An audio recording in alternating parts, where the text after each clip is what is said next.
সৌরভ খান আপনি লিখেছেন, আমাদের অঞ্চলে মৃত ব্যক্তিকে দাফন করার পর সবাই কেবলার দিকে মুখ করে সম্মিলিত হাত তুলে দোয়া করে, এটা জায়েজ আছে কিনা?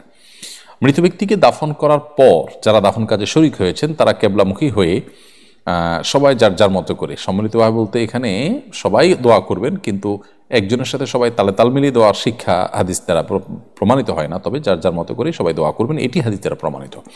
এটি শুধু জায়েজই না বরং সুন্নাহ। নবী সাল্লাল্লাহু আলাইহি ওয়াসাল্লাম বলেছেন, মৃত ব্যক্তিকে দাফন করার পর তিনি বলেছেন যে সালুলি আখিকুম আত-তাসবীত, তোমাদের ভাই যে মারা গেলেন যাকে দফন করলে তোমরা, তিনি যেন ঈমানের উপর অটল থাকেন, এই জন্য তোমরা আল্লাহর কাছে দোয়া করো। এই জন্য ওই সময় মুর্দার জন্য তিনি সোয়াল জবাবে প্রশ্নোত্তরে ফেরেশতাদের যেন তিনি অটল অবিচল থাকেন সেজন্য দোয়া করো, শিক্ষা নবী সাল্লাল্লাহু আলাইহি ওয়াসাল্লাম দিয়েছেন।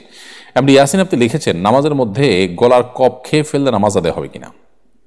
নামাজের মধ্যে যদি গলার কফ কেউ গিলে ফেলে তাতে নামাজ হয়ে যাবে, কিন্তু একান্ত প্রয়োজন না হলে, একান্ত নিরুপায় না হলে সেক্ষেত্রে অবশ্যই এটা করা অনুচিত কাজ। কিন্তু যদি কারোর অসুস্থতার অংশ বা এটা গলা পরিষ্কার করতে গিয়ে তাকে করতে হয়েছে, তাহলে এটা হারাম হবে না, নাজায়েজ হবে না এবং নামাজ ভঙ্গের কোনো কারণ হবে না।